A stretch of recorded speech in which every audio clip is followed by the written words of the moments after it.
So unfortunately, Chris Withers from the Waterproof Membrane Association couldn't meet with us today due to illness.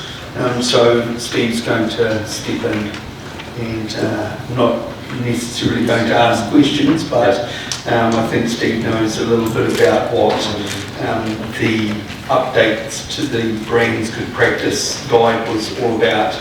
Part of it was to actually incorporate E3 AS2 and also reference the IWAN Code of Practice, because we acknowledge that that was a good step forward in regards addressing some of the issues.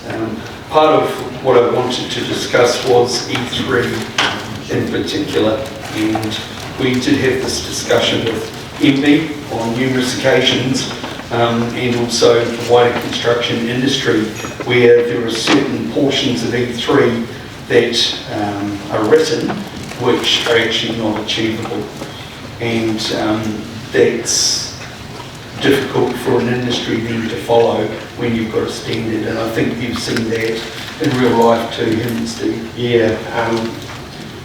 Thanks. Before we get into that, is everyone aware of what E3 AS2 is and the IWAN Code of Practice?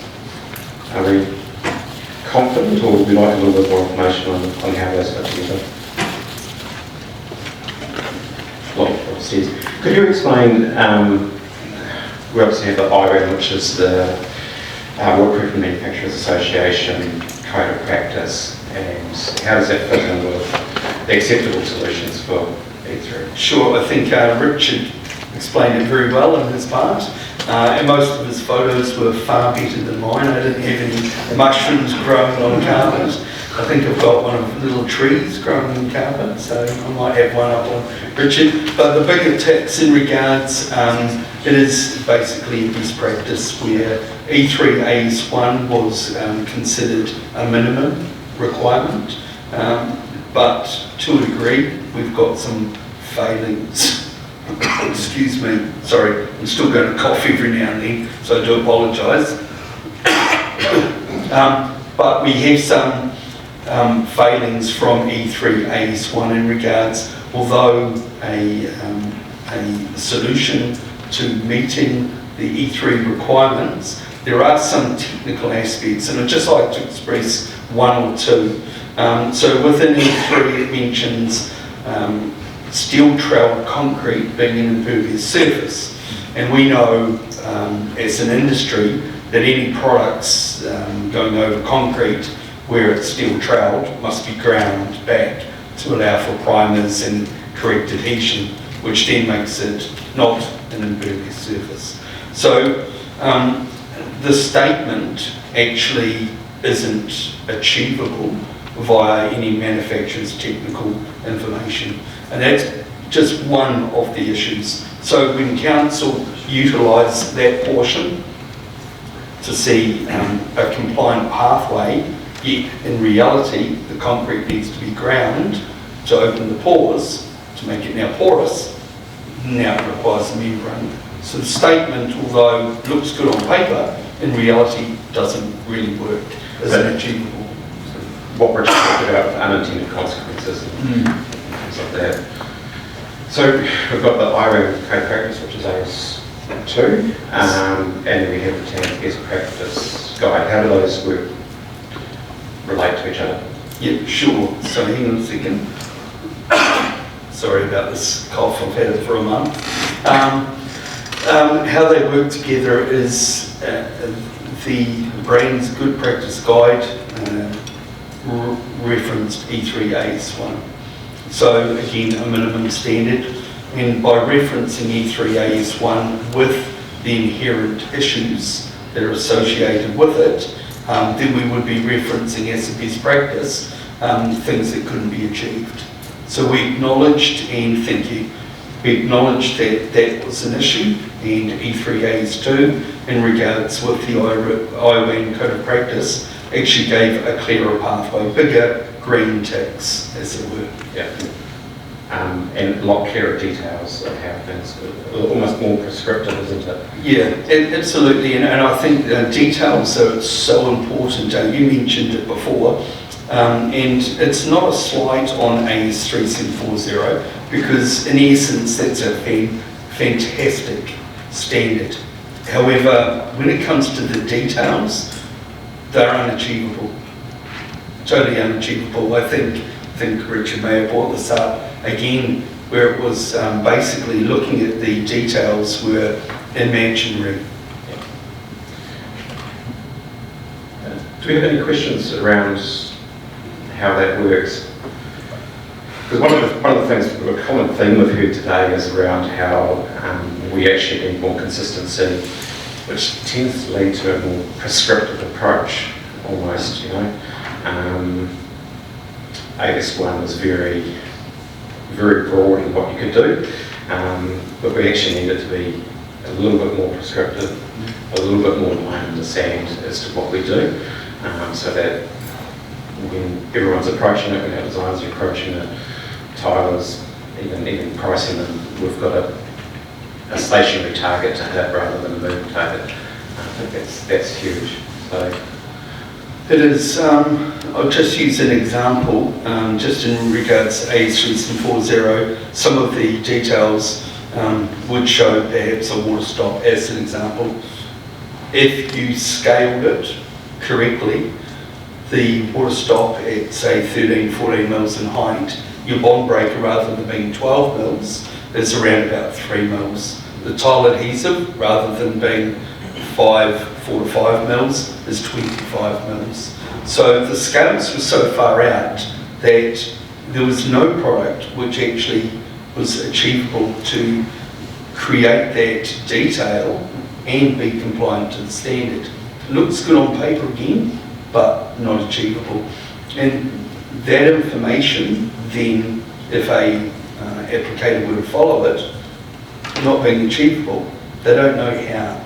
They don't know how. So the IWAN code of practice gave more things in greater detail, which was to scale. So, Steve, will I understand that MB have to write everything in legal speak, but will there be an interpretation? Will there be a builder-friendly, tiler-friendly document?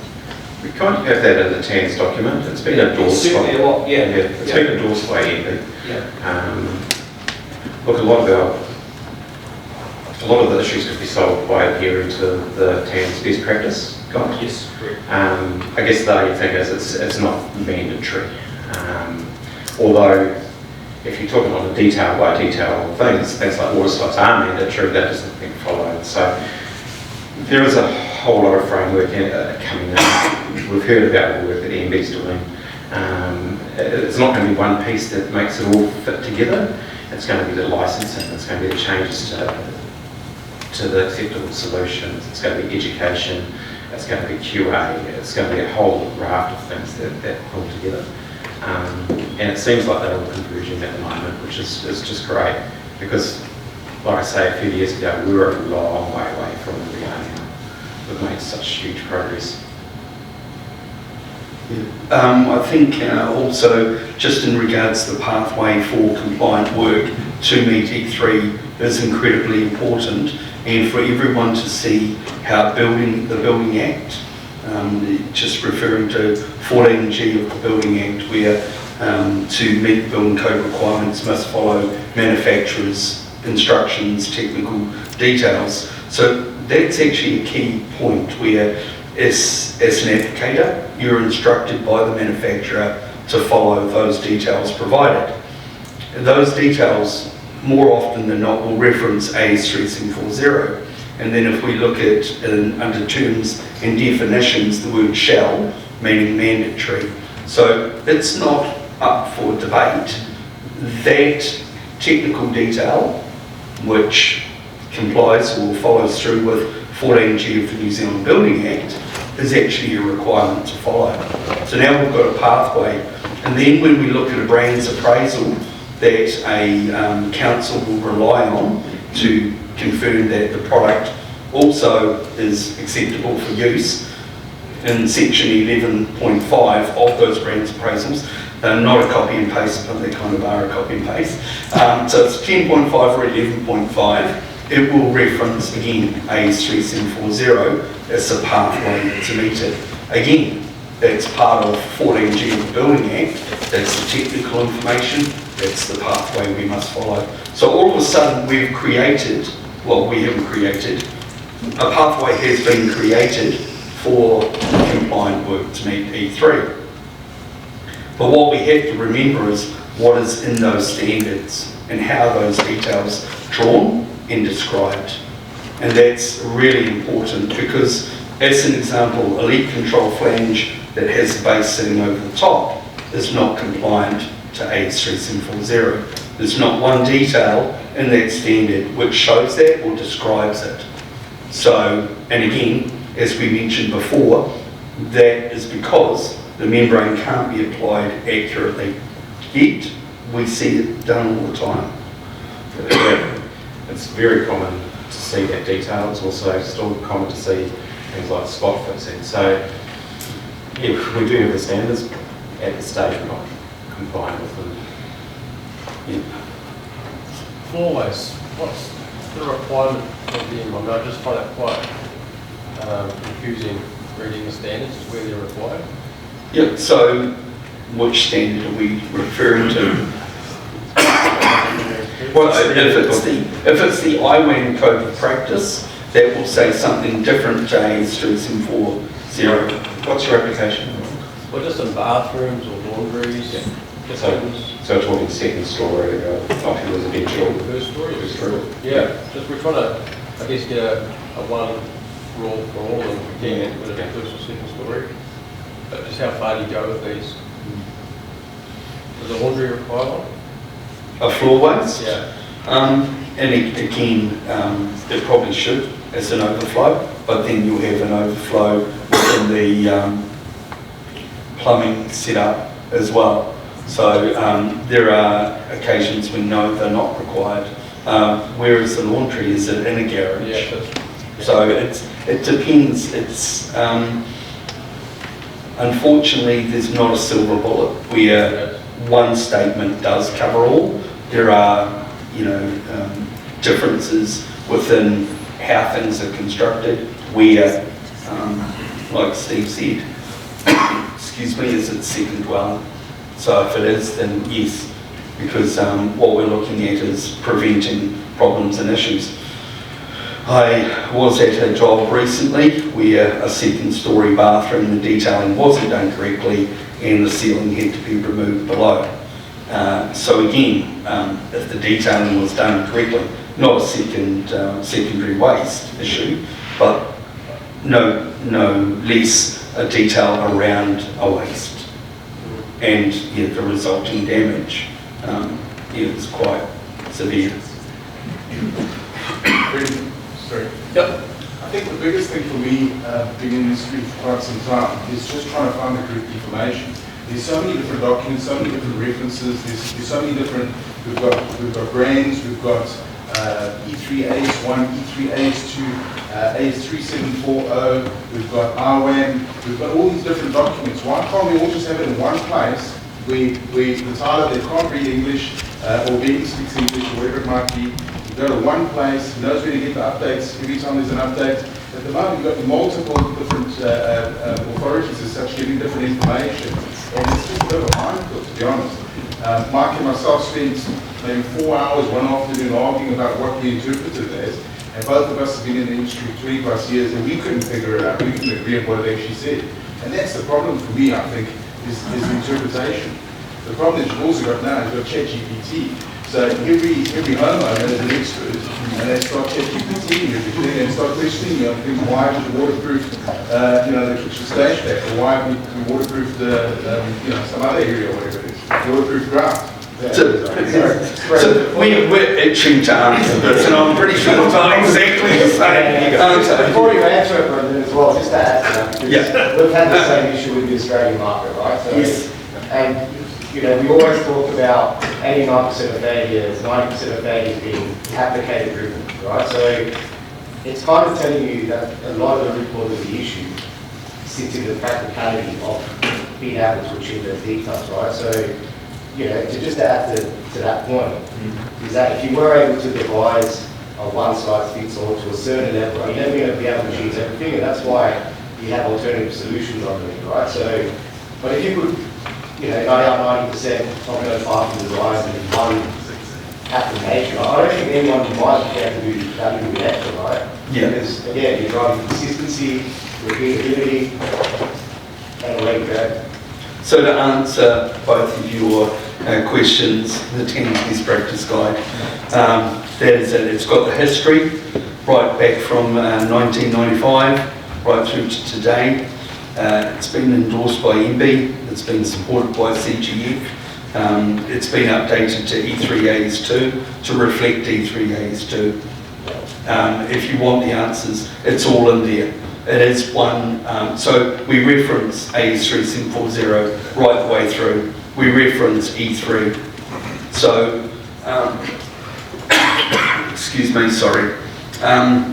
So that's pretty much the answer. In regards, if you want it compact, shortened, TANZ newsletters, technical bulletins, the library, it's all sitting there already. So just to quiz you quickly, Scullery floor, it's a low risk ground floor tile. What is the recommendation for waterproofing? Yeah, and again, this is probably where councils need to be united. Depends on what council.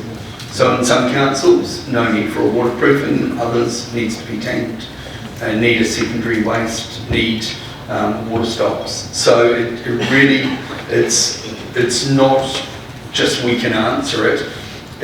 We believe that this license category is really going to help the industry give some clarity.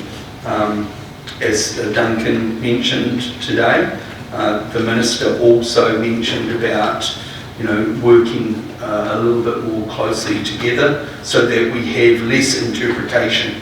Interpretation is probably the most frustrating thing within our construction industry. We have different builders in Queenstown as to Northland being told different things. Just to finish that question out, with your experience, what would you like to see in the future with that scenario? Practical approach.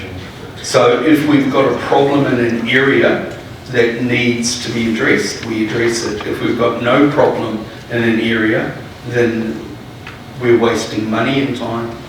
One of the things that I would look at, and I picked up on what she said this morning about scale or splash, and I'm hoping it means what I want it to mean. If we look at the risk, so if we look at the big picture, so we're looking at all the houses that are built in New Zealand, and if we go through and say, hey, there's a risk of failure in the kitchen area, so we're going to waterproof there or put waste there, and suddenly that's $1,000 on every house. If there's only 6 or 7 of those fail New Zealand-wide in a year, then those costs might be, it's probably only less than 100,000. So why are we spending millions to prevent something that could actually probably be handled by an insurance claim if we had a catastrophic failure?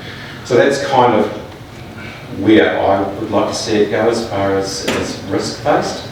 And that comes down to that splash. Your kitchen isn't going to see as much water as your bathrooms.